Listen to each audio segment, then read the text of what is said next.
Hi, friends. I am so excited. Look at what I have in front of me. Those who know probably know you may recognize this box because it looks pretty spectacular. As a first experience, I gotta say, really loving this. If you don't know or don't recognize what this box is, it is Altenews stamp wheel, and not only is this the stamp wheel, but it is actually, it's so big. This is their stamp wheel 2.0. So I'm super grateful to Altenew. This is they actually sent this to me for review, and I have to be honest and admit to you, I actually asked to review this.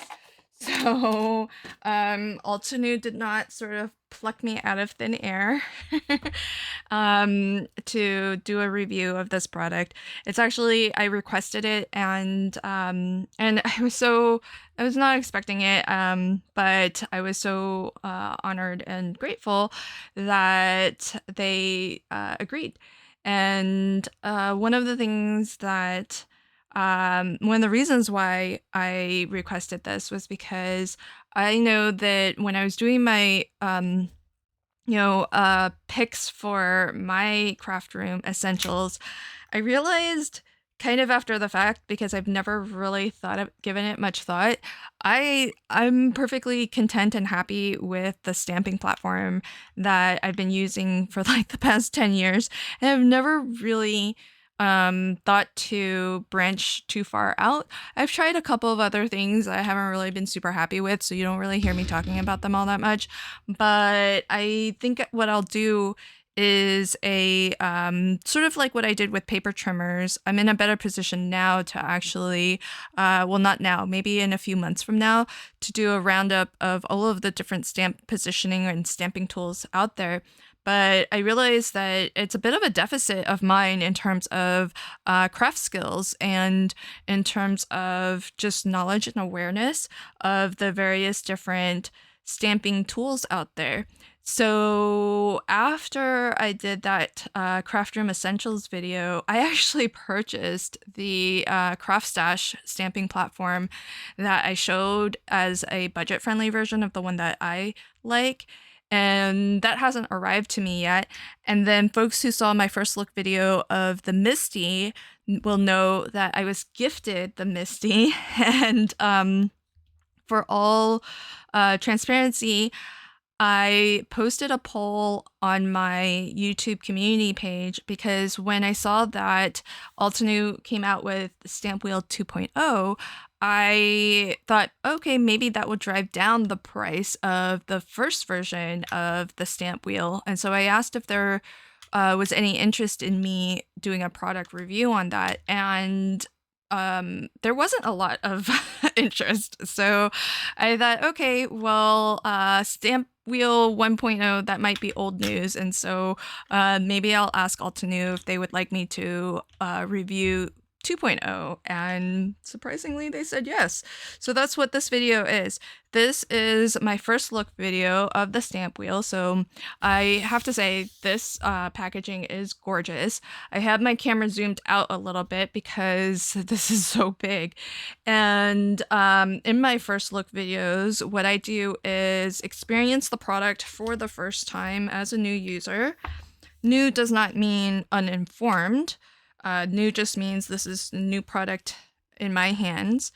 In this case, I have seen a little bit about the stamp wheel. I've watched Altenew, their video on it, and so I do know a little bit about it. I'm not gonna say I'm an expert because I've never used it before, and so we're gonna discover this together.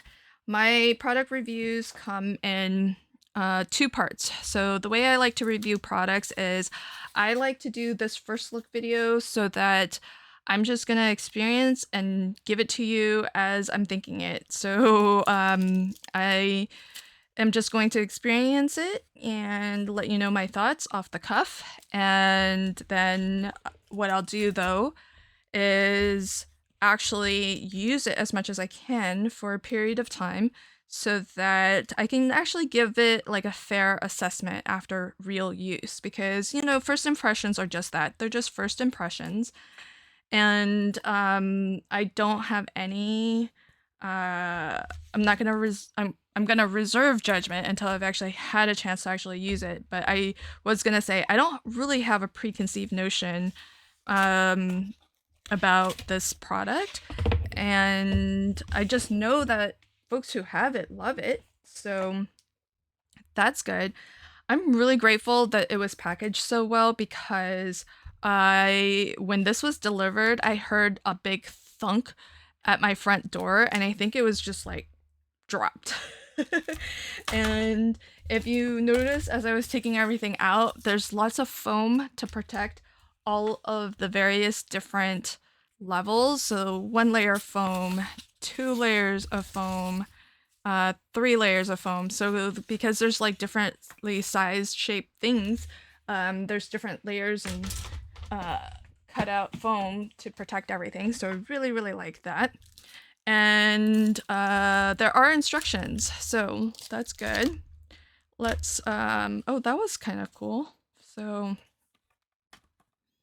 there's little feet back here. So on the glass mat, it's actually it's grippy. So it's not suction cut grippy, but the grip is strong on the glass mat. So I like that. That's gonna really hold it in place.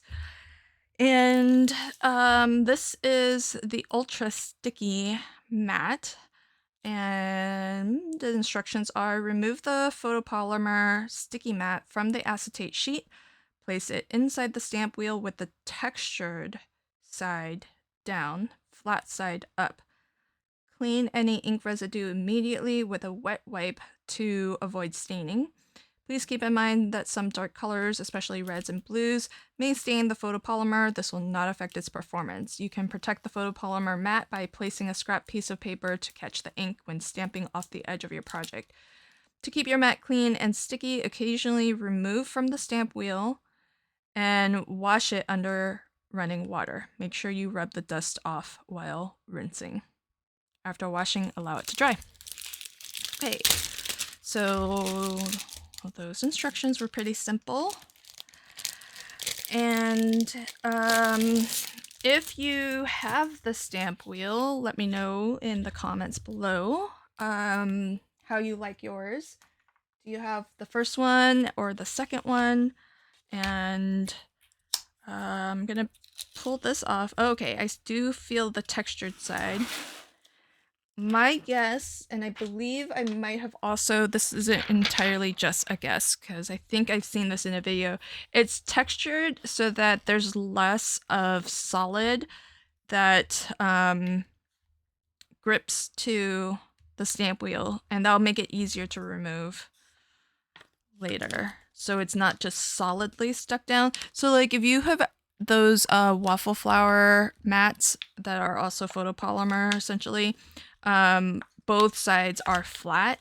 So when you stick it down onto something, kind of like how you see this, it's hard for me to peel this off, and you saw how easy it was for me to peel off the plastic liner on the other side because there's just less sticky area.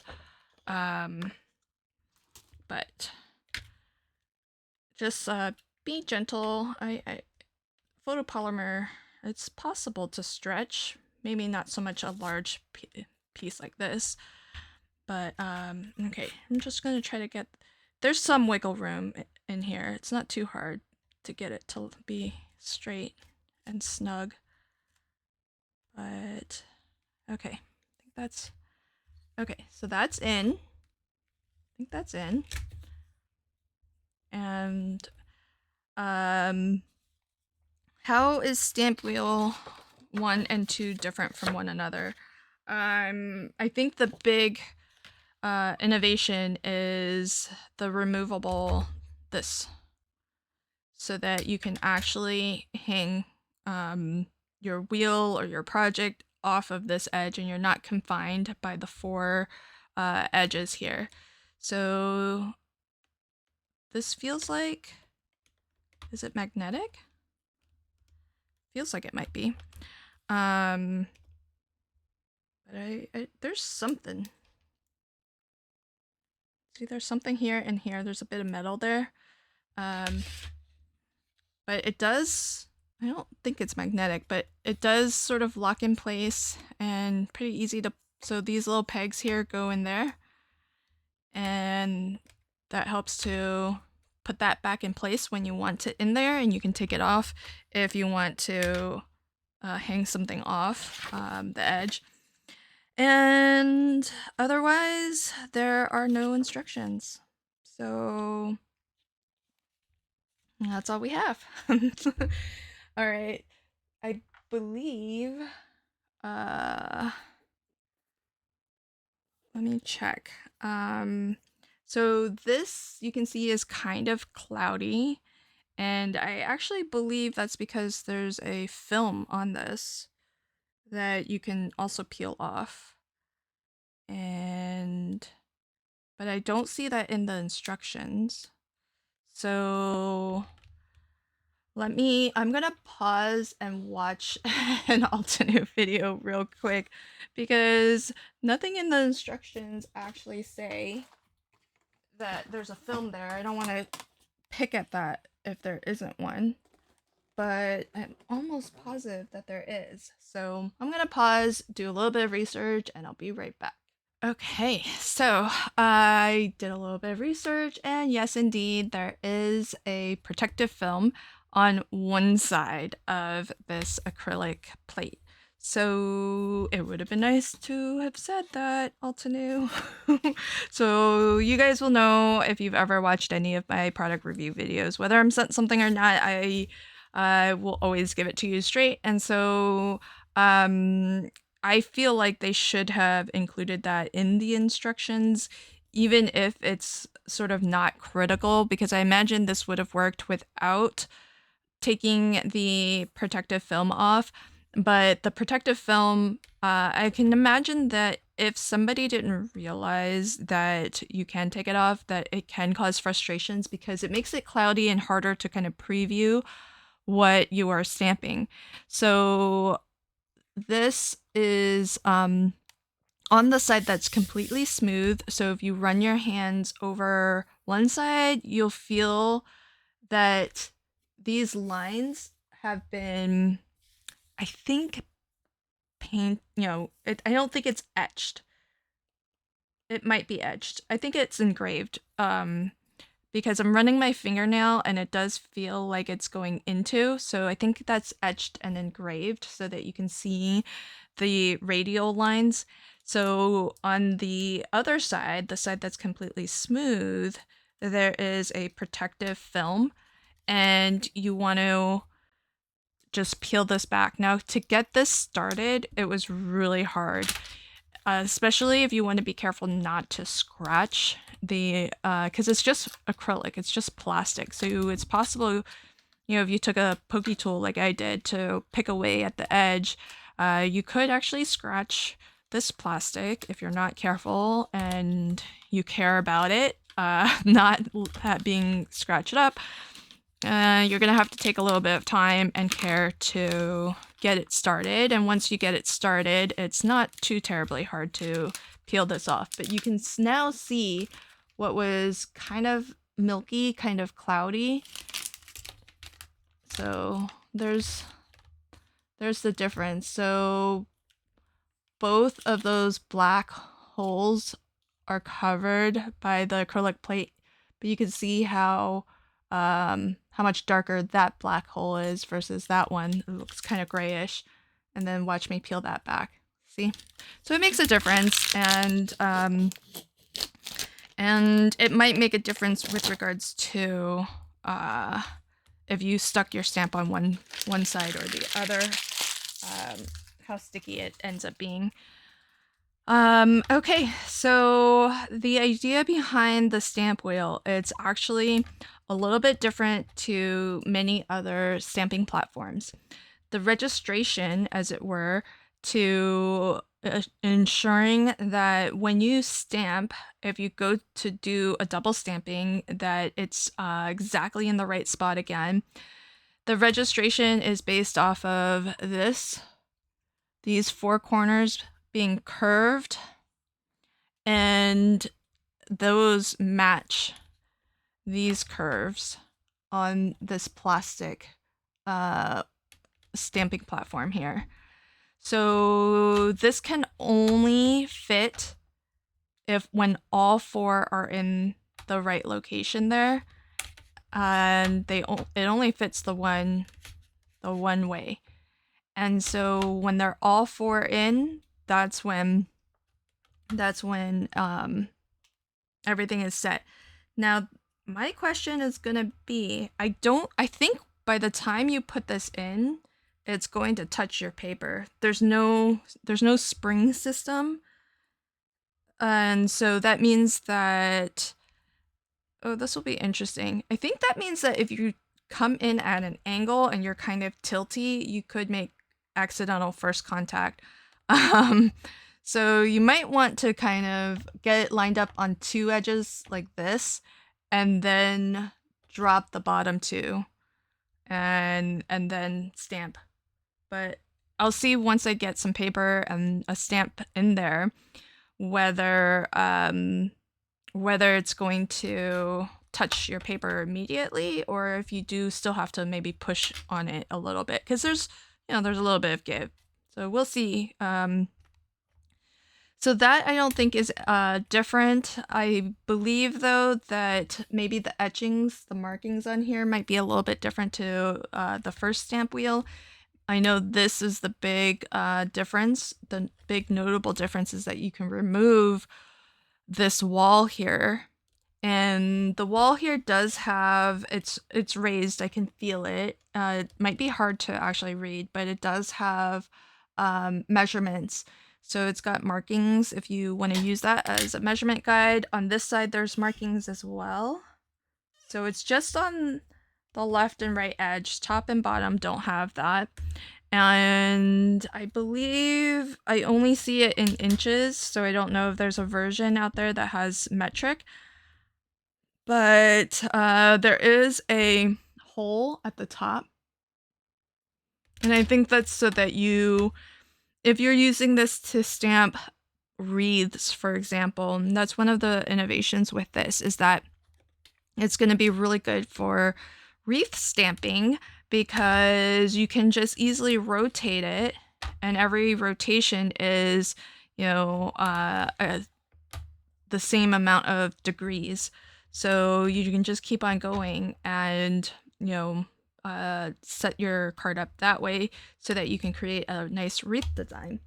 What I'm going to do is, in this first look video, I actually, don't judge, friends, but I didn't put away the stamps that I used to test my, do the first look of my Misty.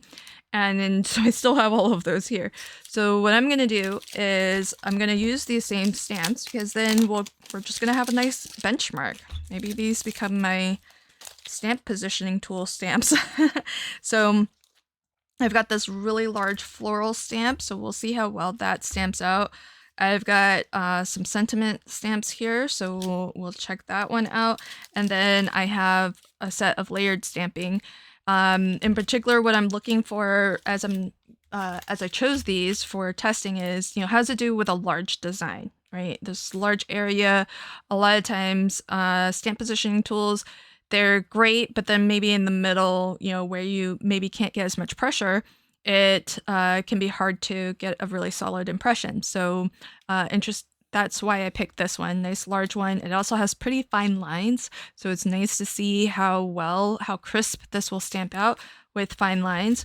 I chose this one because it's got solids, so it's nice to see how this performs with some solid stamps, and whether you get that nice solid stamping, or do you have to do multiple impressions to really get the solid block of color. And then with this one, it's sentiment, so again, fine lines, and I think I'm going to use, like I did last time, a combination of both a more solid font and a more thin font.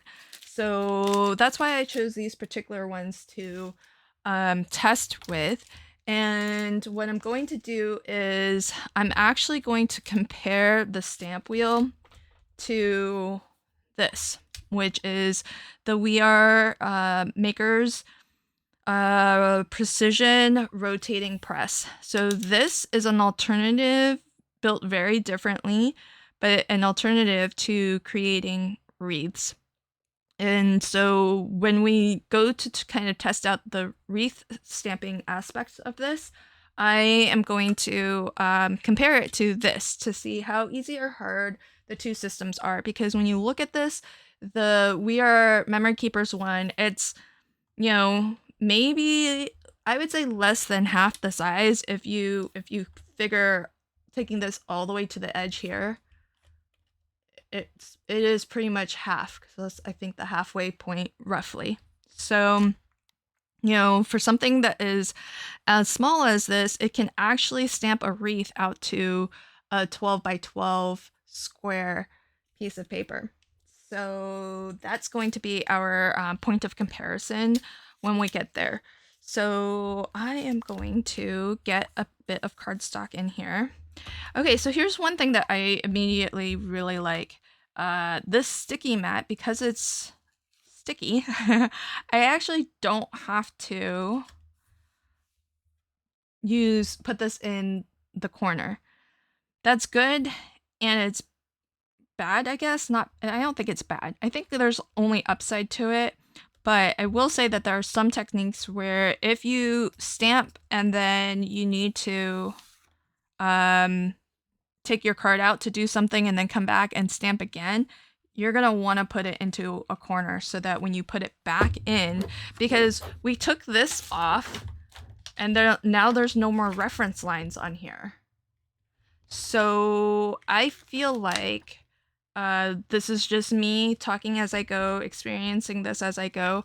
I feel like it would have been nice to put some markings, if possible, on maybe the backside or something that actually show an A2 card, a 5x7 card. So I know the waffle flower mats, there's a bit of plastic that you can put onto the back that has the like some common markings like that. And I actually think that would have been nice to do. In fact, what I would have done was provided a small bit of plastic and had it so that you can, that's maybe only this size right here. So this mat right here, I think is 9 by 9 is what I read a moment ago. Because curiously enough, there's that. It says so on this packaging. And so that's 9 by 9. So I would have maybe given us a 7 by 7 plastic sheet. Then you could have some grid markings for 6 by 6, 5 by 7. Oh, maybe you can't do 5 by 7. You can do it if it's like 7 by 7, maybe. That gives you an inch border all the way around. So a plastic sheet that maybe measures 7 by 7, and then some common markings for 5 by 7, A2, 6 by 6. And that way you can put, if you put that 7 by 7 plastic mat underneath, you're still going to have, you know, a 1-inch border all the way around. And that's still going to probably be plenty sticky to still hold this mat in place and have it not shift around on you. And then we would have a grid that we can line our card panel to for the techniques where you want to maybe stamp, take it out, do something, and then come back in with it to do overstamping. So what technique could I be referring to? Let's say you wanted to do some watercoloring and you stamped your outline here, you did some watercoloring, and maybe some of the lines, your stamp lines moved a little. Maybe you got some of the watercolor paint over your stamp lines, so now your stamp lines don't look so crisp and clear anymore. So then I would want to put this back in and stamp it again, and have it stamp the outline again, and crisp up those lines a bit. So I don't actually do a ton of that, so it's not a big loss to me that I can't with this, or not that I can't. You can do that. Though the thing is that if you did it, you would want to put it in the corner so that you have, as a registration point, you've got it right in the exact same corner. So you know you're putting your paper in the same spot, and it's consistent because you have those plastic walls as a guide. So you know when you're putting this back in, it's going to be in the same spot. But that just means that you can't have your stamp like hang off of those edges. I mean, the nice thing about this being such a nice large stamping platform is that, look, I can put this here. The grippy mat is awesome. I mean, it's really nice. It's not overly grippy, and it's gonna hold that in place. And look at how much space I have surrounding it. So that means that when I go to use this stamp, I can actually position it, you know, wherever I want. If it's hanging off this edge, that edge, any which edge, it's I've got the room for it, which I think is awesome. So I forget what I did. I think on my last one I did something like that. I did hang it off the edge. So let's just do that. And I'll pick that up. So I feel like that's gonna make contact with the paper as soon as I start to put it down. Ink. So I'm gonna use VersaFine Onyx Black. Pretty sure this is the same ink I used when I used this to do my first look video of the Misty. I know, that was my very first Misty, and I'm so late to the game on the Misty. I'm late to the game on the Stampwheel, but I'm learning. I'm getting into stamping more. I have to say the reason why I'm so behind on all of these stamping innovations is because I'm such a die-hard die cutting fan, and I love stamping and coloring, but I just don't do it as much as I do my die cutting. And okay, so I feel like this tip is helping to, well, we'll see. I'm gonna try to just casually put it in next, but let me just do this first one and try to get a good stamped impression. So I saw that has left a mark on my paper already, and I don't know how much pressure I need to put. It's not really going down, but I'm still going to do my pressure tool. And oh, that looks good. I know it touched down here first, because I could see it. I was leaning my head to see if it touched the paper, and it did. So let's see if that looks any different. Yeah, see how I think it grazed the paper a little bit there. See how it's like a little bit like there's some stray stuff? Because everywhere else looks really good. Yeah, everywhere else looks pretty good. Well, let's do that again. And see, okay, so like if I was mass producing, for example, and I just want to stamp and, you know, get another panel in and stamp, get another panel in, I wasn't thinking about that. And I don't have a registration point to put. So that's something else that is, you know, a consideration. So like I said, it's possible to do. I should have just started here, and put my stamp there. So I'm just gonna move this and done it that way. but I kind of feel like, and you do, well, at least the nice thing with this is that if you did want to hang something off of this corner, you just, use that corner as you have all four corners to use. So it doesn't matter like which edge do you want to hang something off of, just pick the opposite corner and use that as your point of registration for placing your card in or your panel in. So because I want to hang it off of the bottom right, then I'm going to use the top left as the corner. And then if I'm going to be doing multiple presses or stamped impressions, then I can do that. Let's let me put this down so that this is just temporary because we don't really need this anymore, but I'm gonna just put this down so that it covers my panel because this has ink on it. So I'll do that. And oh, whoops. That's gonna be close enough. All right.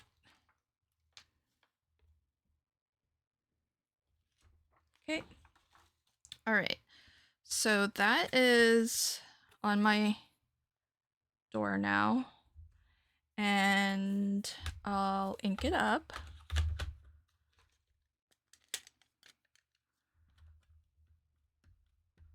Okay, so let's try this again. And instead of angling it in, I'm just gonna go straight down. Let's just see what happens if I'm just not being super mindful about how I put this in. And because here's the thing, like I think once you get used to any tool, you're gonna get good at using it. So over time, we can all like adjust to whatever tool we have in front of us and learn how to optimize our own use of it. So it's just a matter of getting used to it. But tools that are super well designed, you don't really have to think about it and they are just more natural. You can use them without a lot of special thought or care. That's what I prefer. Okay, so I have done that. Haven't gone in super carefully and that looks pretty good. Okay, I'm not gonna take it out. I just will bring it up for the close-up. So that looks really good. So then what I want to do is let's see if we re-ink this. Actually, I am gonna take it out. So let me get an imperfect impression. So that was me just putting it in not all that carefully. So let's ink this up, but I'll just intentionally not ink it up very well. And drop that in. And okay, so you can see there's some splotchy areas, incomplete areas. So now let's see if we can get multiple impressions and how well this looks. Do we get sort of any double imaging? So I'm gonna ink up really, really well here. Make sure I get everything. And that's the other thing, that's the other reason why I wanted to pick a big stamp, because big stamps, it's hard to sometimes know if you've really inked everything up super well. So for me, if I get, incomplete stamping, oftentimes it's for these larger stamps. So, okay. So I know that missed. There was some here that missed. All right. Oh, I think that did really well, folks. I don't see any. This is such a fine line stamped image. If this was off at all, and it didn't hit the exact same spot, it would be easy to tell. So let's see. There we go. I mean, I don't know what that little splotch of ink is, but otherwise, look at the lines. There's no double lines. So it is precise. It's good. That's awesome.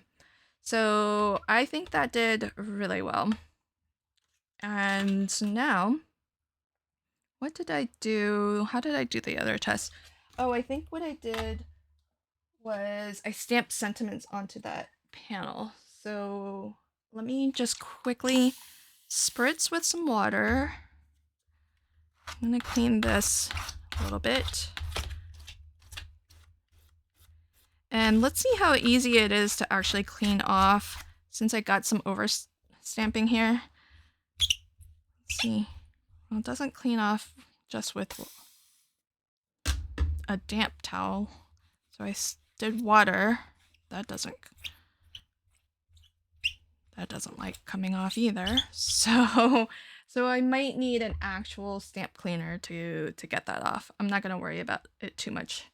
I mean, the VersaFine actually came off. I know this is a pretty dirty stamp, but in terms of like that excess ink, most of it came off of the stamp.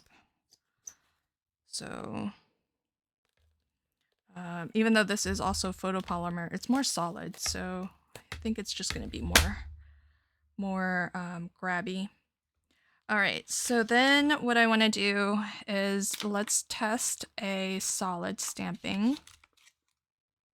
Not solid, but the text. So I'm gonna bring these back in, and let's see. Oh, I remember what I did. I think I did the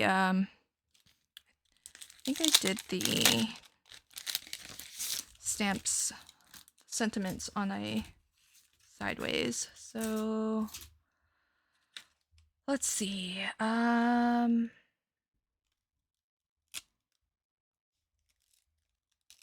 Oh, you know, I think I need a couple of sorry for your loss kind of cards.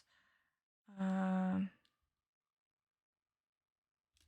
I think this one. And the thing with this though is because it's been kind of optimized for wreath building and kind of stamping in a circle, your lines here are circular lines. They aren't gonna really help if what you're trying to achieve is getting this to be orthogonal or 90-degree angles to one another. So I'm gonna put this in this way, and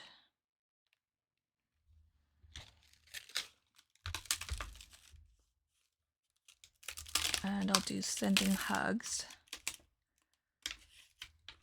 So sending hugs. It's gonna be hard to really tell if this is straight. I'm basically just gonna eyeball it. Because with the Misty and other ones that kind of have that door system, because the door has some grid lines on it, you can kind of tell when it's straight. And I think that's close. Oh, that just moved, but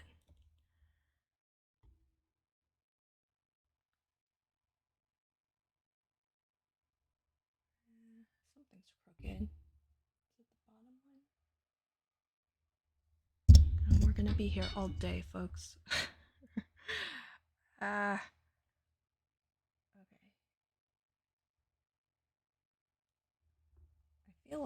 I feel like that's as close as I can get it to eyeballing it to be straight. Okay, so we're gonna go with that. And by the way, when I'm picking up the stamp, I'm putting the textured side on top just in case the texture, I don't think it would, because I feel it's engraved, so it goes in. It's not raised. So I don't think it would make a difference which side you're picking up your stamp. But the sticky mat's really good. Like, that didn't lift at all. Oh no, I got a smudgy here. Oh well, that's okay. I don't know when that happened. Did you all see when that happened? Okay, so let's see how this does with sentiments. So these are pretty fine lines on the sentiment, but then that top sentiment has some nice solid fonts. So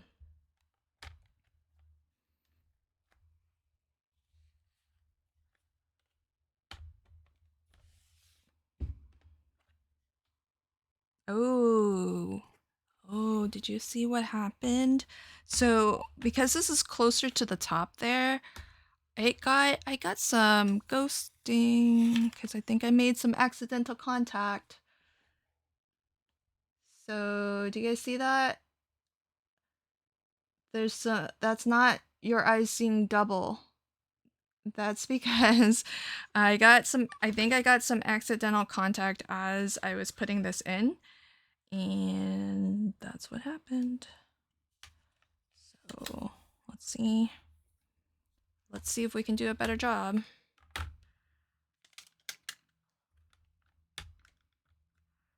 Yeah, I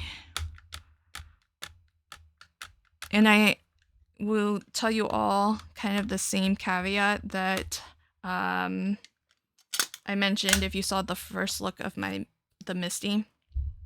I'm really used to my stamp positioning tool being that it's on a door hinge system and you can close the door and it still hovers over your project. And so until you press down, because it's on a spring system, it actually won't stamp. So here, what I'm going to do is I'm going to do the thing where I mentioned, but I'm going to use the bottom. So I'm going to actually tilt into the bottom to make sure those two are into their positions, and then bring it down the top. Because you really, I think, only really need to push to make sure there's even pressure all the way across, but I think it makes contact almost right away. Okay, so when you're more careful, then it is perfect. Oh, that is really nice and perfect. So good to know. But that's, I don't really prefer that, to be honest. I said the same thing with the Misty. I kind of sometimes, but I feel like it's more especially important with this. So I'll show you what I mean. So when you have this stamped up, or inked up, sorry. So I've got this nice and inked up, and maybe I can, maybe I can't, but if I couldn't tell whether it was well inked up, once this is hovering over my project, it gives me a really good preview of what it's going to look like. And there have been times where in my stamp positioning tool, because I can close the door, and if I didn't like slam the door down, it's still hovering over my project. And that last minute preview sometimes has made me kind of re-guess myself sometimes, second guess myself, I should say, and change things up a little. Or maybe I'll notice, oh, that's actually not straight after all. And I still have a moment to actually correct it. And my suspicion is, so I'll just put another, there's one that kind of messed up a little bit. So I'm going to put this one that messed up. So let me put this in. So if I just set this into the corners, so now it's set into all four corners. So at this point, oh, it actually hasn't made contact. Let me do that again. So all 4 corners are in. I just haven't pushed down. Oh, so if you're actually careful, you can actually kind of preview. So this is in, but it actually hasn't touched. So it's better if you just go in and don't. Yeah, I've done that 4 times now. Okay, so you do have to actually still push it down a little bit.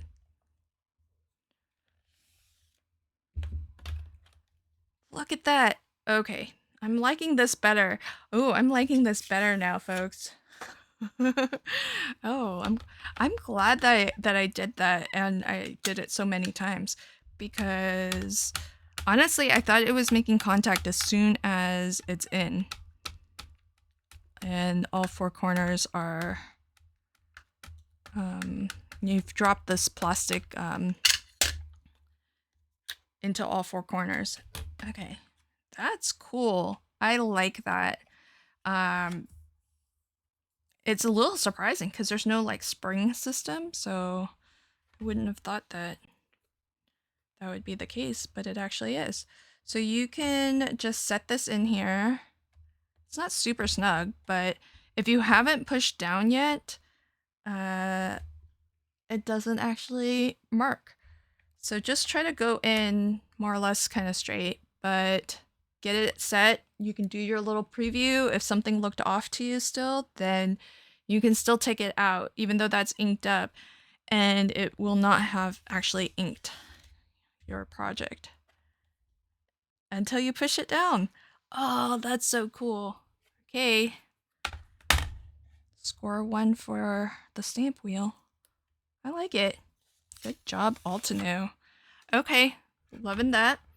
Now let's do some solid stamping, and I also will probably pause at some point to grab something that would be good for making a wreath.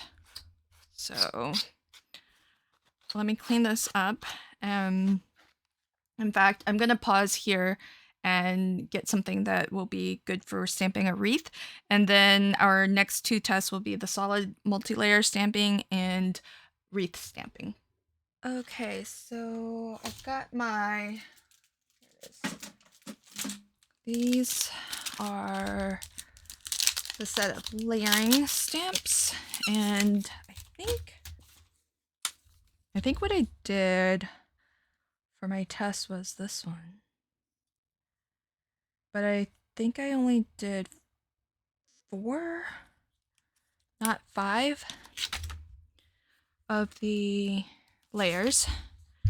And I'm gonna use the same inks I used last time. I'm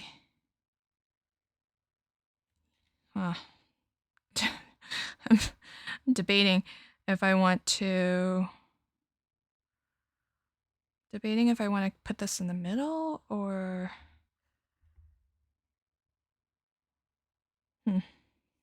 let's do something. So here's my thought. I'm gonna position this. Let's just position it there. This is such a large plate. So what I'm gonna do is the hole, I am going to have that be like right up at the top. And so stamp number 1 here, I'm gonna pick up,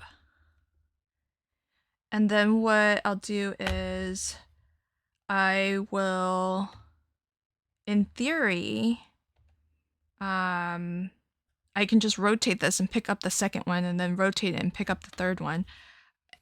So let's see. So let's ink this up. So test number 1 will be, let me try to ink this as solidly, if that's a word, I'm gonna try to ink it as well as I can manage. Really try to get some solid ink on this. Really get this in one. pass. I mean, ideally, if you don't have to stamp a second and third time, that's going to be your most efficient. And if you're like me and you find yourself needing to stamp a second and then third time, that's why having precision repeat stamping is so important with tools like this. So this is my lightest shade of pink. And I'm going to go in and push. Oh, let me do this. Okay. That's pretty good. Pretty solid. So here's my thinking. I'm going to position. I think this is going to be cool. Okay, I'm going to position, because this is such a big, such a big plate. So I'm going to position this here. Try to get that as lined up best as I can. It's not going to be perfect, but it won't be the end of the world. And then what I'll do is rotate it enough to clear the previous stamp. So there. Then pick that up. And if I wanted to be, if I had positioned this better, I could. So what I could do is ink this up with color number 2 and then ink that up with color number 1. I think I have enough room. I'm going to do it. Color number 2. Wait, hold on. This is color number 2. That's 1. So here's what I'm thinking. This is going to start a second flower. I'm not trying to do a wreath, folks. I'm just trying to see if I can efficiently make a couple different flowers with the multi-layer stamping and get some efficiencies in, because this is such a big plate. So let's try for some efficiency. And then I'm going to ink this up for number 2. I'm going to use the same color ink because I have 4 or 5 layers or something, but only 3 color ink pads, or 3 color pinks. So layer number 2 is just going to be a second impression of the same color. And it'll have the effect of darkening what's already there. So this was the same color, so I'll just refresh this a little. Okay. So now, I think that was the spot. Yeah. So all 4 corners are in. Okay.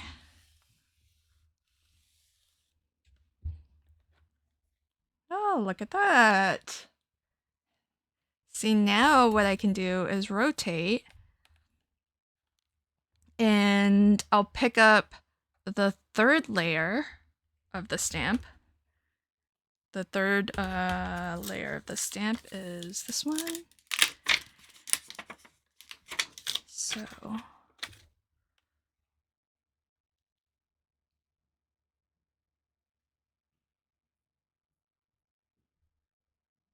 okay.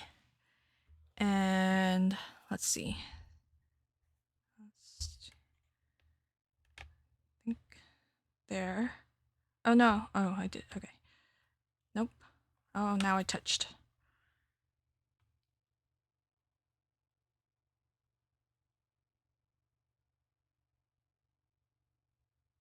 I think I have to rotate it one more, like right there. Okay. So now I picked up the 3rd layer of the stamp. So I want to put, now I can ink this with color number 1, which is the 2nd step for my 2nd flower.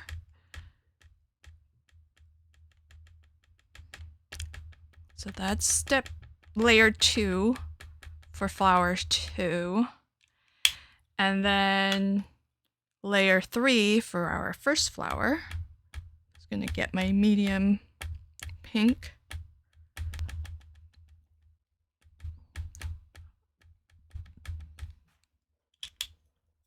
And if my paper was big enough, I could be doing a I could be starting a third flower, but my paper wasn't big enough. I didn't really think about this ahead of time.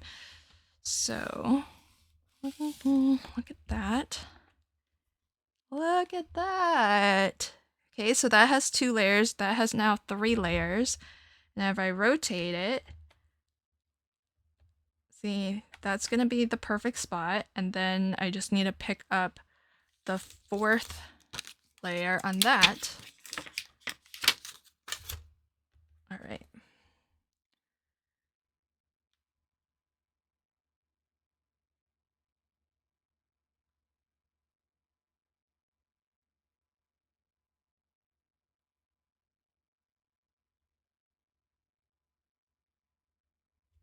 I think that's right.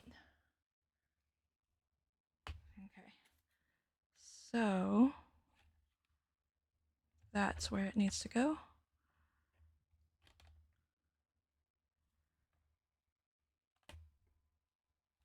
I might be a little bit off.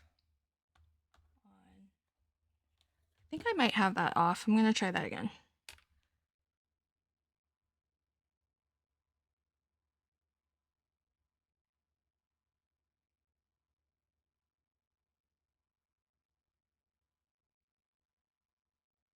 Okay, I think that's the right spot. Okay, so pick that up. So now this needs the 3rd layer, and this is getting its 4th layer. 3rd layer.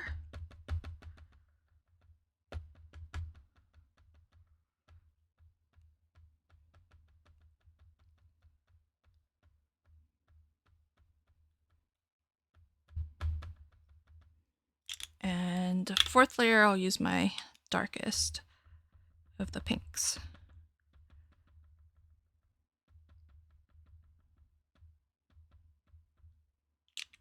Okie dokie. So that looks like the right spot. Here goes nothing. Look at that. And so I just need to do a final rotation to get the 4th layer on that last flower.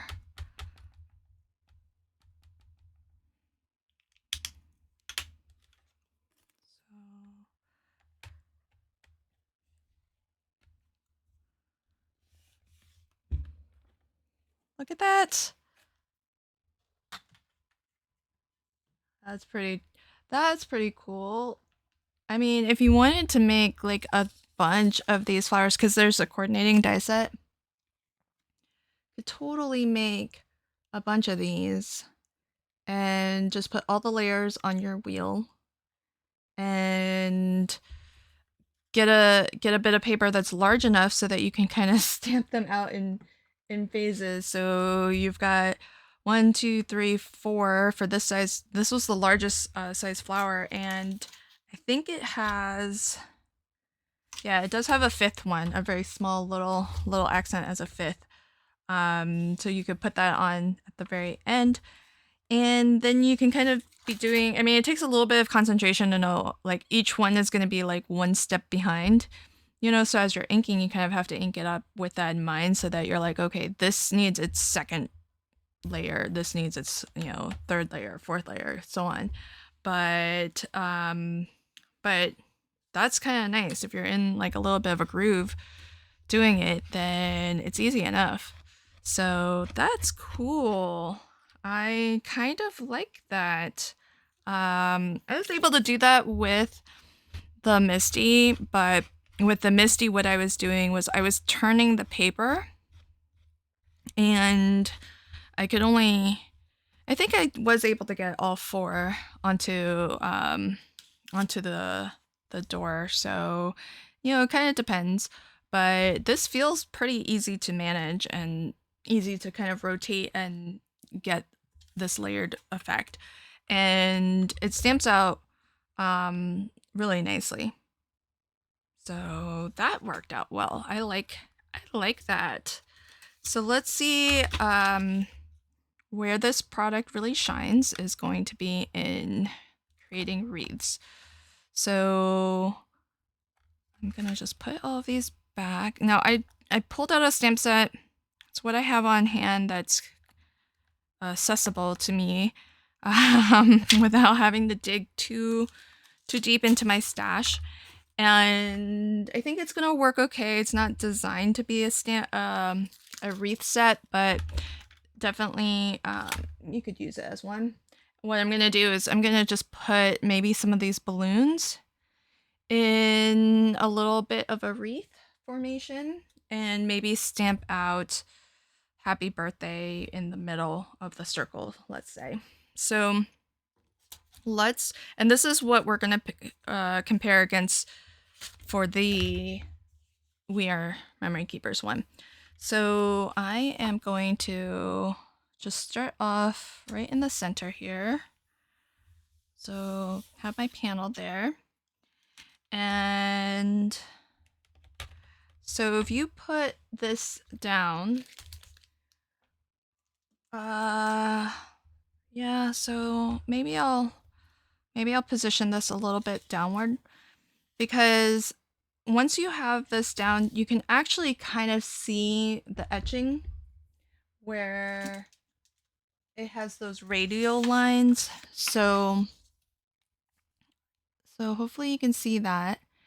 And so let's say you want, let's say put happy birthday in the center there, right? And I want to stamp out maybe the balloons in a nice little wreath or circular design all the way around. So this helps you to kind of position where you want that to go. But so I just want this to land so that, let's say this is my card front. See, here's the thing. If this was my card front, I would want to try to position my panel so that the crosshairs on this is, you know, exactly where I want my panel to be, or where I want my wreath to be centered. And it's really hard to, not really hard, but you know, it takes some time to nudge things around and position them exactly where you want them. So I kind of feel like this might not be something you would do directly on your card front. You would want to maybe do this onto a panel and then trim it down so that it's where you want it to go. Okay, so taking that for what I want my center and where I want that sentiment to be, why don't we start there? Let's see what happens if we... I wonder if I should do that first. Let's say I wanted one of the animals in the middle. No. I'll put happy birthday in the middle. And we'll do balloons all the way around. Let's just see what happens. It's not going to really be a super interesting wreath, but so here, because I am actually going to use the grid as my wreath design, I'm actually going to put this on here and get it sort of in that center circle. Okay, so this will go in like that. All right, let's try this.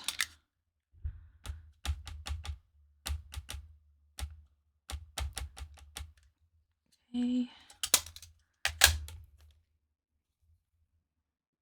And it's a little, there's always one corner that's just a little, takes a little bit of urging to get in. All right, so that's our sentiment. Oh, okay. By the way, this, like, the stamped impression's really, really good because you're stamping into something squishy, the photopolymer sticky mat. So it's got a little bit of give, and so when you stamp in, it's really letting the stamp get impressed into that paper. Okay, so then we're gonna build a wreath with our balloons.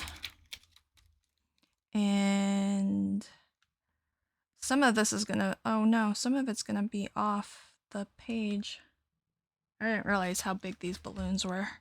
Should we make a wreath that's smaller with something, with one of the smaller stamps? Maybe the birthday presents? I think I could do the birthday presents. Okay. And you know, maybe I'll do it sort of like that. So I have birthday presents and the balloon. So let's preview. If I have that, when it gets all the way around to here, yeah, it'll still fit on the page. Okay. Let's do it. Now, if I wanted these, I think they're far enough so I can kind of make them different colors if I want. So, do I have the rainbow? Yeah, I kind of have the rainbow. So let's see if we can do this in rainbow order. So, I'll do yellow. I don't actually know. Oh, you know what I haven't thought of? Oh, what's gonna happen at the when I get to the other end? Is it gonna be... Oh gosh, I don't know what's gonna happen when it gets to the other end. If it's exactly equally spaced. I don't know if I was supposed to take that into consideration. Especially since I'm doing two designs at the same time. Okay, I guess we'll find that out when we get there. Alrighty, so that is one. And then I'm gonna rotate. So that's gonna be position. Ooh, that's close. Do I have to go one more?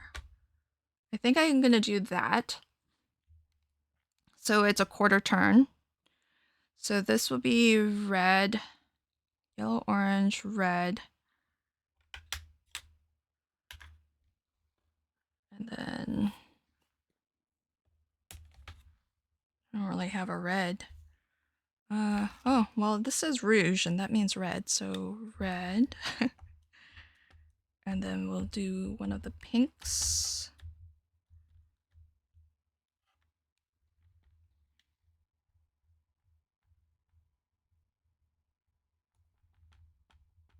This isn't a very deep red. So this, and then one of the pinks.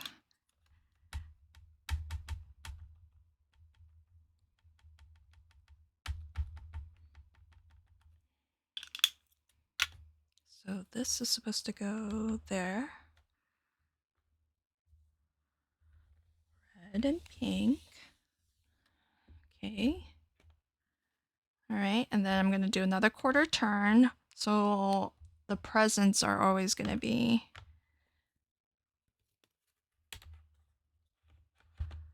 like orthogonal like that. So then if it goes like that, so then this is going to be purple, and then blue. Uh-oh, what am I gonna do for my last two?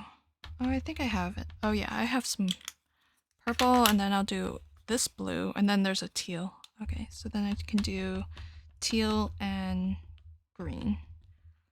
That should bring us back to yellow. Okay. Well, you can see off the cuff with not a lot of pre-planning, this is actually working out okay. All right, so there's that. Oh, I inked a little bit off. Okay, so then now we're gonna do a teal.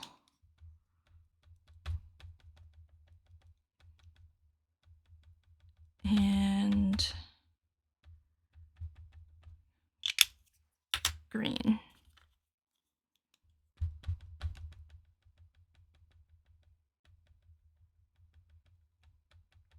Okay. teal and green, and it's gonna be like that.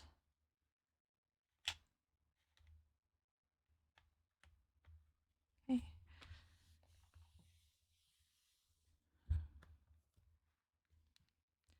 So not so wreath-like because it's more square.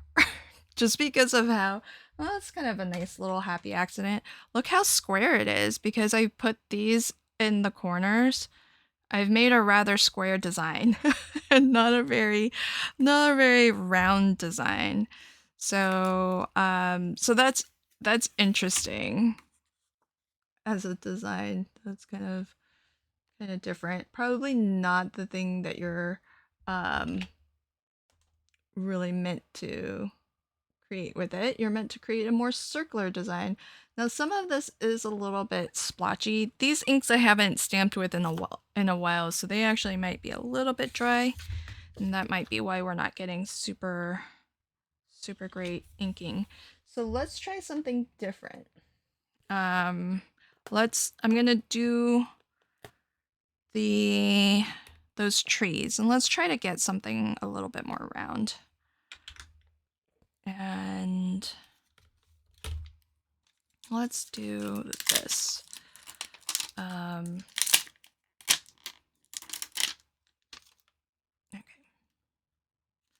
So, and you know, one of the reasons I got the rotating precision press was because, you know, every once in a while I kind of like the idea of doing like a little bit of a wreath design. And at the time, the Stampwheel hadn't released. So so that's what led me to get that. But let's see how easy or hard it is to do with this. So in theory, what you can do is just ink up your stamp, and you can press, and then you can use the same one and go all the way around. And so that's what I'm gonna do. I'm just gonna use the same one, and we'll keep it really simple and just go all the way around the circle with, just rotate it. We'll ink this up.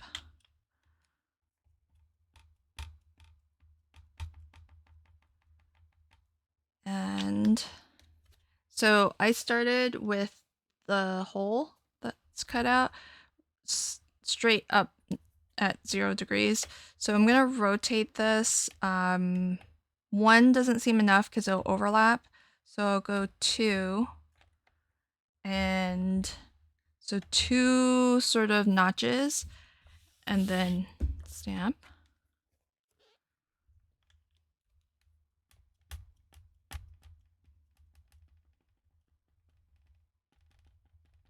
So let's just keep making our way around. So we were at here. So go 1, 2 rotations and stamp. I'm a little bit cut off there, but that's okay. And I'm gonna do this one on the rotating precision press, so we can have a little bit of a comparison. So there's that.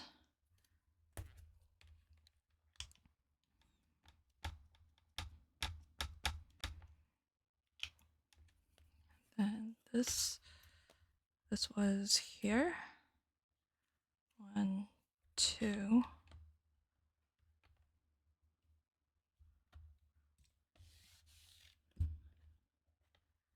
Halfway there.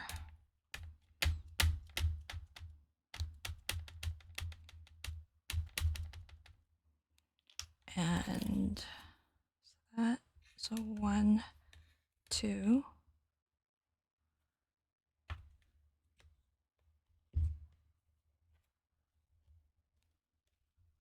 A little snug. Okay, there we go.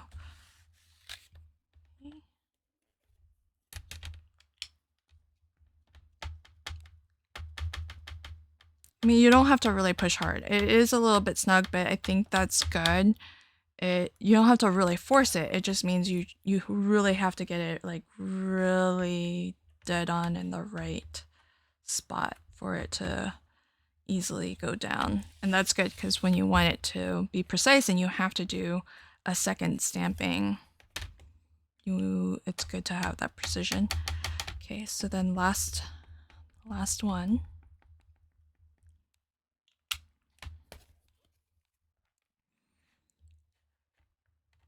Okay, so that, all right. So there we have it, our wreath of trees. And then if you want, so here's so you can have the one design going all the way around. And just like how I did the multi-layer, if you wanted to like maybe have a second set going to sort of fill in, because I do have a second tree. So I could have done 1, 2, and then maybe picked up the second one at some point. And I could have done the same thing I did with the layered stamping. Oops, sorry, I knocked my camera. This is so big, the stamp wheel. So I could have been inking up both at the same time as I was making my way around. But I was really trying to focus on making sure I had this in the right position each time I was going around. So I was trying to really focus. Oh, these little trees kind of could make a little snowflake design also. So if you had the second stamp in here, you could be inking up both. Just ink up one in one color and the other in a different color. And we'll see how quickly I can make my way around.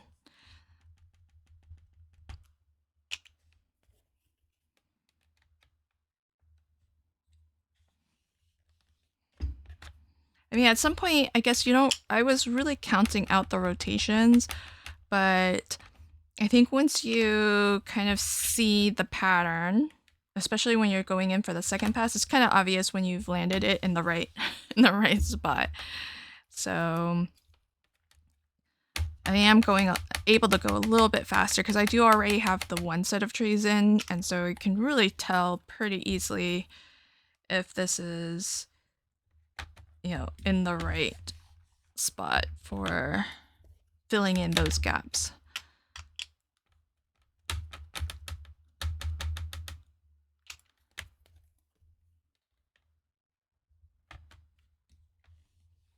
All right, last one.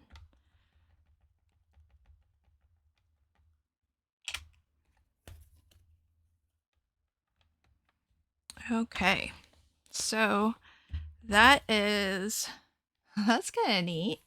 I know these are supposed to be trees, but if I had done that in blue, that could have been a snowflake. All right, so I like it. I think that it does what it advertises to do. I really, really like the fact that you could have all of this in and it hasn't touched your paper yet. You do actually have to push down. I would not have thought that just looking at it.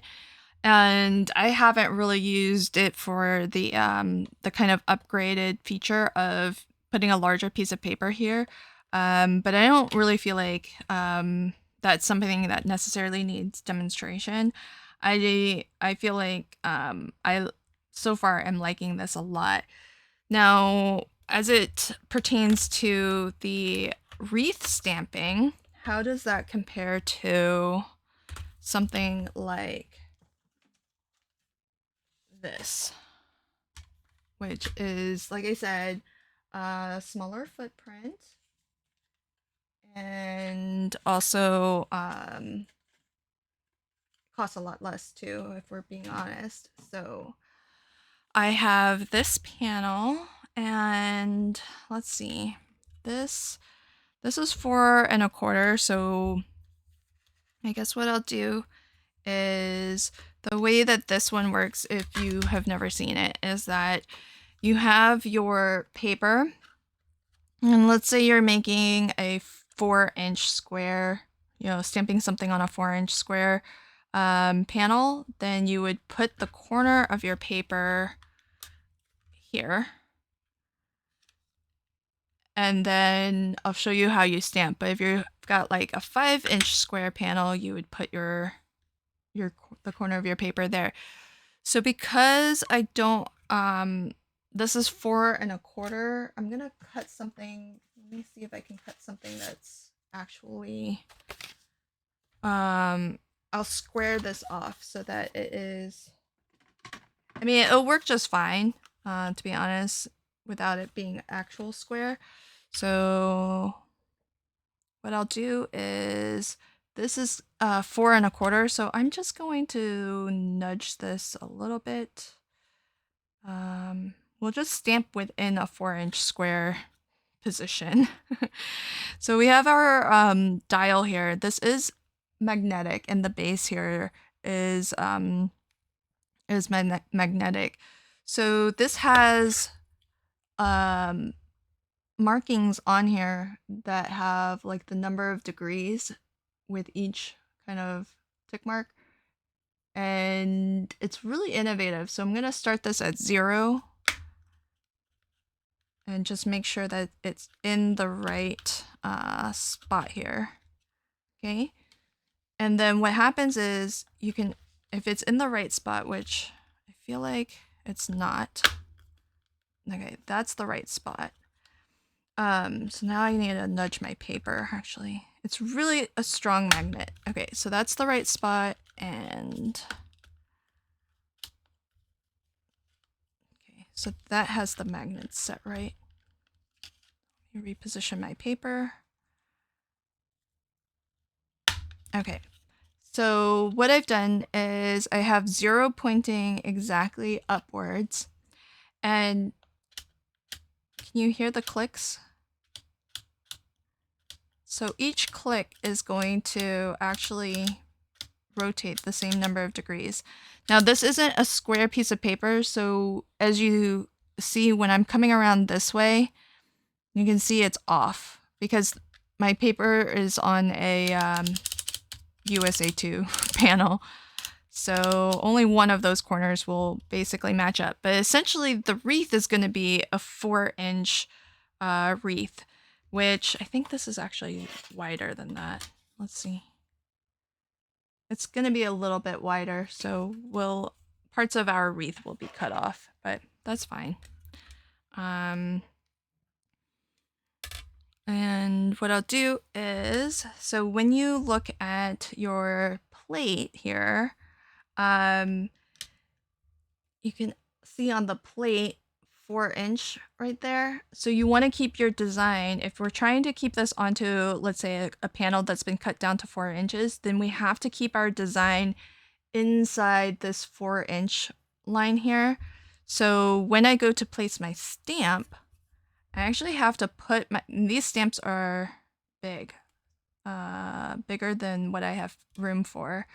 So actually, you know what I'm gonna do? Maybe I will cut myself a larger piece. This isn't gonna be completely apples to apples. So let me get a 6-inch, I'll do a 6-inch card base or card panel, and they'll demonstrate this a little bit easier.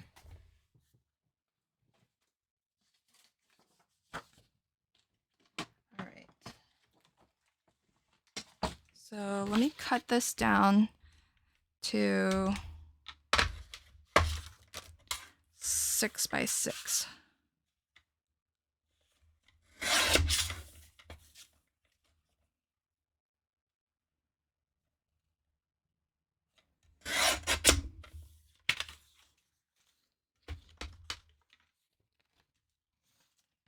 All right, so there's that. And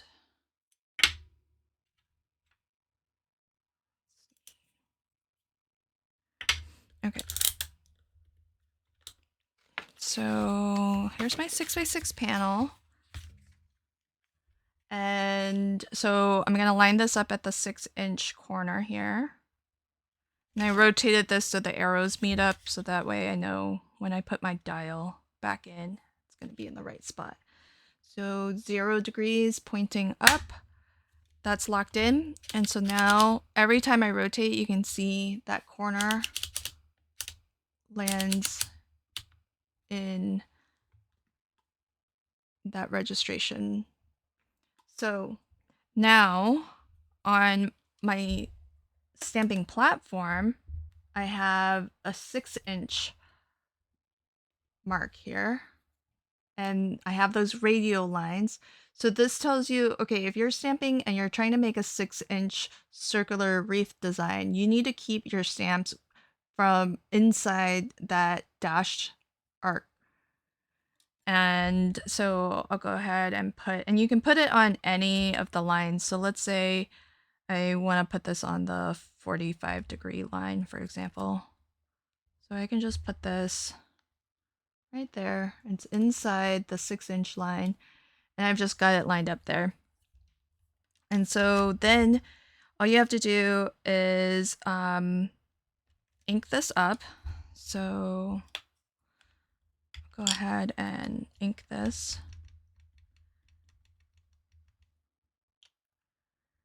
And there's pegs at the top, and then there's feet at the bottom. These are spring-loaded, so the pegs are your registration.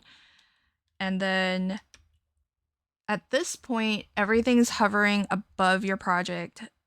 There's space. So I can actually put, like you can see, I can slide a piece of paper under here. There's lots of space. It's not just a little bit of space, there's a lot of space. So then you just press down. Everything's kind of spring-loaded, you just press, and now this you leave, and then your stamp is always going to be in the same spot. So now what you can do is you can rest that in there. That's the exact same spot. Now I can rotate this, and you can see how many turns, how many clicks. You can hear it clicking. So if that looks good to me, then I can just stamp and then ink it up. So instead of rotating the platform's always in the same spot. You just rotate your paper. And you can keep going. So the thing I really like about this is that you're always putting your platform in the same spot. And it's super easy to rotate your paper around with this dial, and like the dial makes it super easy because it actually clicks. So if you're counting, you just count the number of clicks, or if you were reading the number of degrees, you can read the number of degrees and just make sure that you're always kind of moving it by the same increments. But because it's tactile, when you rotate this, you can hear it and you can feel it clicking into the right locations as you're making your way around. So this is going to be a bigger wreath than what that stamped out, and that might be a consideration because you saw that this was 4 inches is the smallest, but you don't have a ton of room.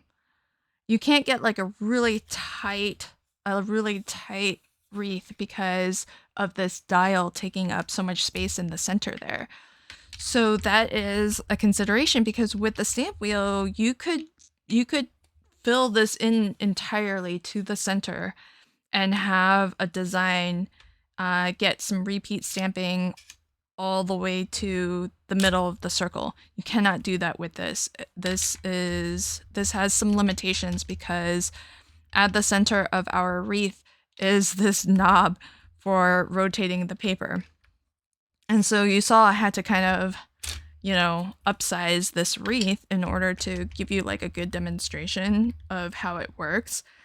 And that way you can see the full wreath design without it being cut off. And so that means that if you are a A2 card maker, it's gonna be kind of tough to get, you know, some interesting wreath designs, because you really only have maybe about an inch here, because the 4-inch line is here.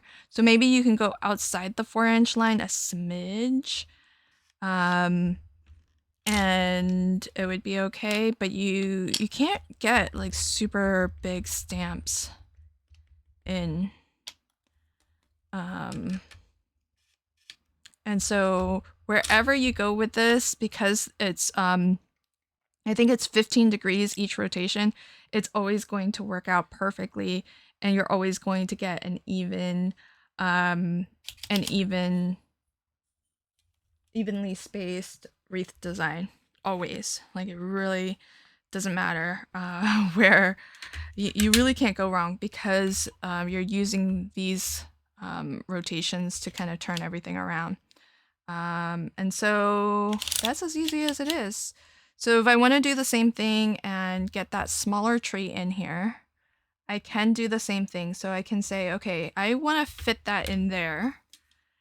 And so I can do, instead of positioning it onto my lines here, I'm positioning it onto my paper and picking it up.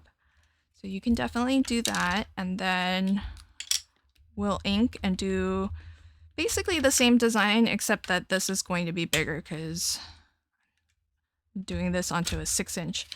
So you can rotate and then ink and stamp, or ink and place this and then rotate. So honestly, just my 2 cents, if you like to do wreath building, I think this is way faster and easier. But it just depends on the type of wreath designs you're creating and how large of a scale project that you are creating it for, because as I mentioned, this has some limitations. You cannot ink a design and have a really tight circle. Like you can see, that's only about an inch where those trees,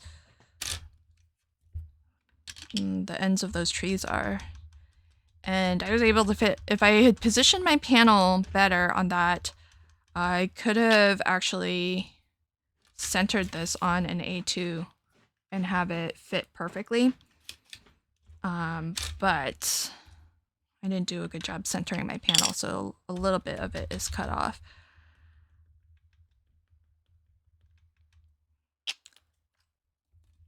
And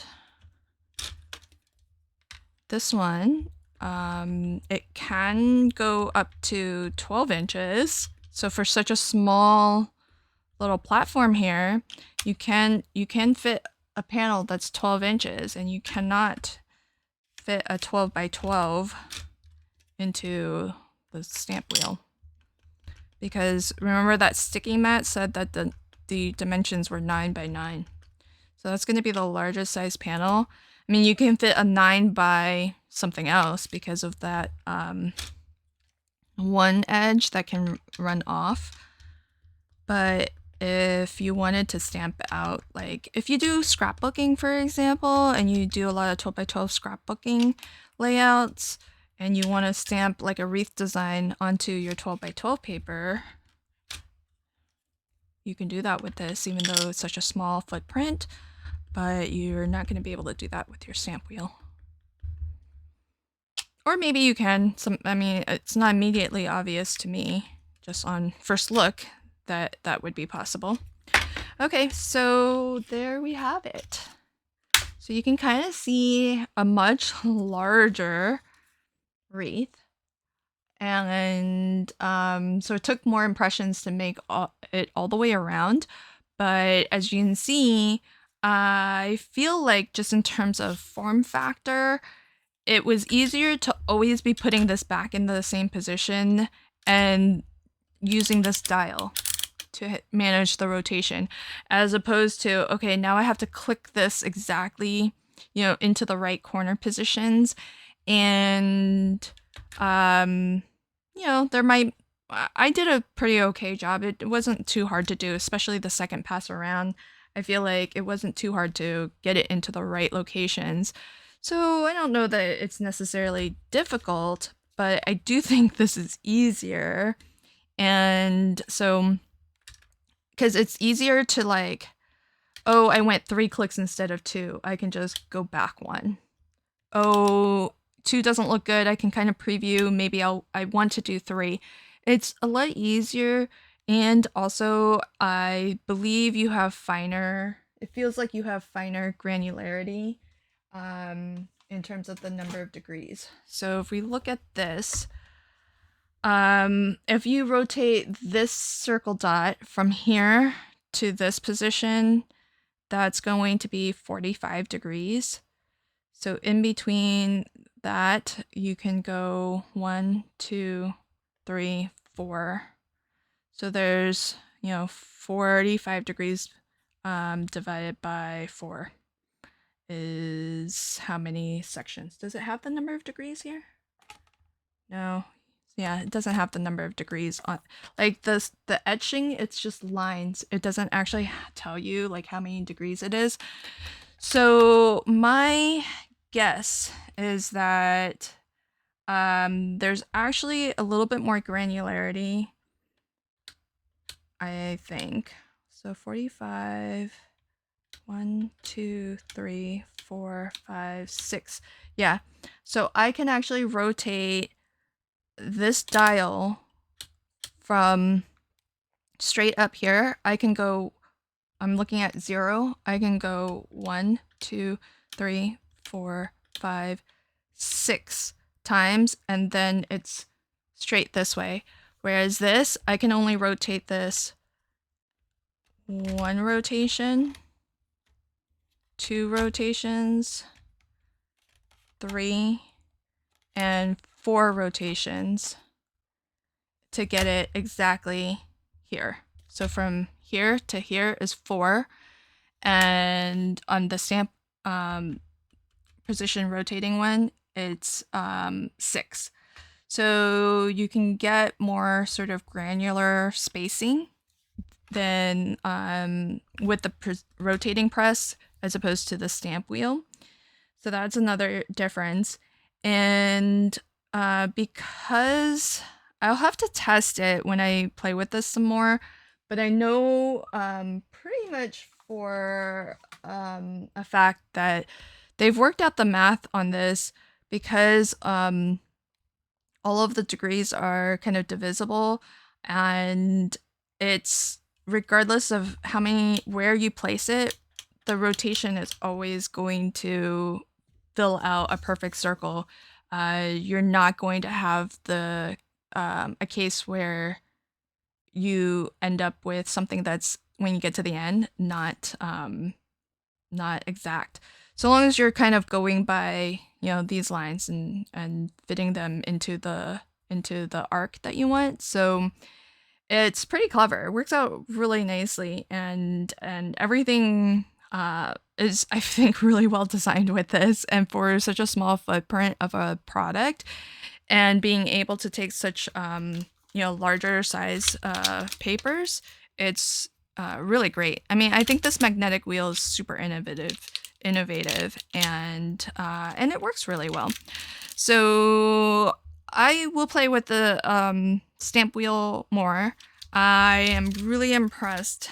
And for my style of stamping, I really like the fact that it is that when you have your stamp in position, that it actually hasn't touched the paper yet. Because I know with the Misty, that's the thing that really I'm having to adjust to a little bit more than what I'm accustomed to. And I can get used to, anything really. So I'm not saying that's a good or a bad thing yet. It's just something to adjust to.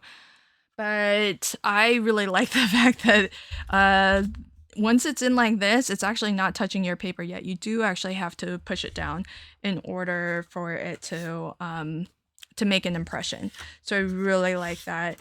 The sticky mat is great. I know that with the Misty, you can buy other things, to put in there. And in fact, what I have in my Misty right now is the scrapbook.com mat, which they designed to fit in here. So I only discovered that after the fact. I was like, oh, I've got a sticky mat. Let me see if I'll just put that in there. And then I went to the scrapbook.com site to see how that compares price-wise to the sticky mat that Misty puts out. And it's it's a good price. And so I'm glad that that worked out. And then I actually read the description for it, and they actually designed it for to do that, for to put into your Misty. And so I like that this Altenew stamp wheel comes with a sticky mat. So for the price, I mean, I think you might look at the price tag and have a little bit of sticker shock, but firstly, it's large. So your stamp space here is 9 by 9. So that's really, really nice. And that means that, like, if you have multiple things going on, you can put, multiple panels in here and be working on multiple projects at the same time. Or if you're doing any sort of mass production, that might help to have multiple panels. And so that's really nice. It's nice and spacious, and I like that. It is big footprint wise, so you do need to have the space to craft with it. So if we're talking edge to edge, it's more than 12 inches. So then I have to bring out a second ruler, and so 12 inches plus an extra inch. So it's 13 inches. Square if you take into account the top plate. So it's rather large. It's not the most compact tool. And as well, something like the Misty, it's got the door on a hinge. And so this is completely separate. So that means, oh, do I have to now kind of store this sort of separate? And the Misty, and I do have it here. The nice thing is that it's nice and square, so I can actually store it. I can just store it like standing up like this, and kind of tuck it in between places or whatever, and it's going to I think just be a little bit easier to kind of store and tuck away. It's smaller, but also because you can stand it up like that, it's nice. Whereas this, oops, I didn't mean to take this off. Comes off pretty easily. This, because all of these, this plastic, it extends around all of these. So I can't store this standing up like this unless I take this plastic plate outside of its locked position and then store it like this. But then that means that the plate is now separated from this, which is going to be separated from anyways. But at least in the locked position, it might, be able to stand a chance of like staying in place. So storing this is a little bit, I don't know where I'm going to put it when I'm not using it. So, because I can't just easily like tuck it into a shelf like this, right? I'm going to have to store it flat like this. So that might be a consideration for you in your craft space too. Like if you're working in a smaller space, do you have the space to store something like this? So that might be something to consider. And I'm gonna actually see how well this cleans.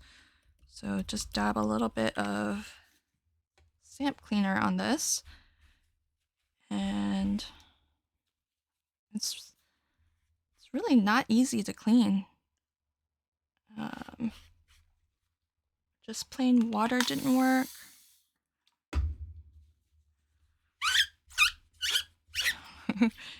Sorry for the squeaky. Yeah. I mean, oh yeah, it's coming off now. And it did say to use a wet wipe, so maybe I need to actually use something more like alcohol. So, okay, let's test that theory. So this is just plain alcohol. Spritz that. So, I mean, the packaging says use a wet wipe. And wet wipes usually have, they evaporate more.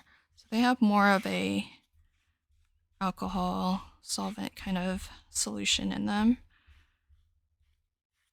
So that helps. It's not super clean though. I don't actually have a actual wet wipe at hand. So, oh yeah, there we go. That's, so it doesn't really need to be like pristine. It's not really going to kind of impact your next project. And if it does, it's the back of the project. It's not the front. But if you like to keep things nice and clean, you can get it pretty clean. That's pretty clean. So so that's my first look at the Altenew Stampwheel 2.0. I am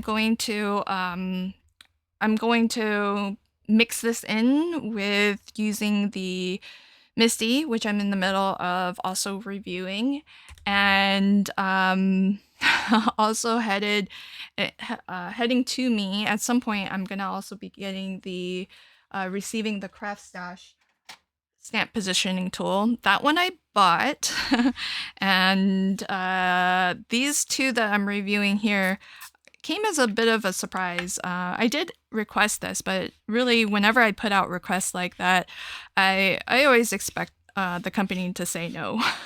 Because, they Altenew is a bigger channel than I am, right? And they already have a huge user base. So I'm really grateful that they gave me the chance to review this. I am so far liking it quite a lot for day-to-day basic stamping.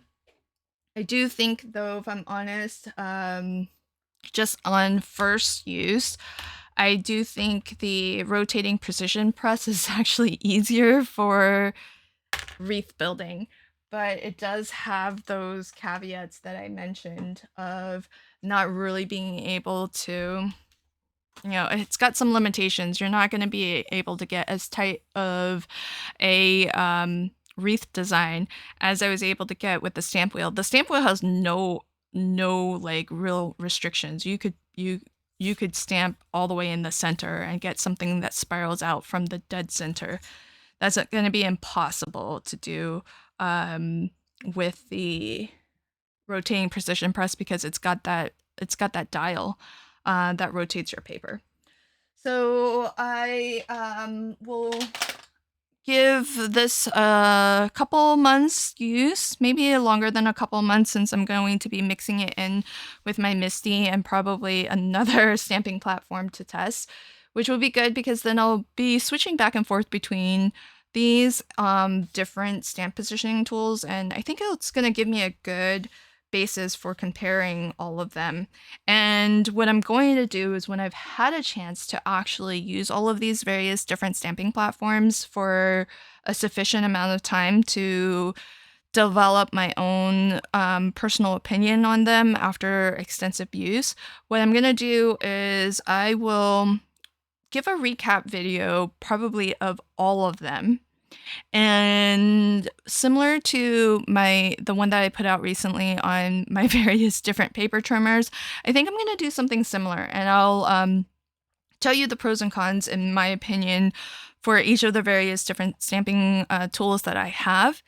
And that way you can make an informed choice as to, if you are in the market for a stamp positioning tool, which one might fit your style of stamping and budget and space and all of the things that we have to consider when we're purchasing tools, that hopefully you only purchase the one tool for the job that is going to fit your crafting style best, and that way you're not having to purchase a duplicate or tools that kind of overlap in functionality. So that's my plan. Thanks for catching this first look video, and until next time, happy crafting and have a fabulous day. Bye.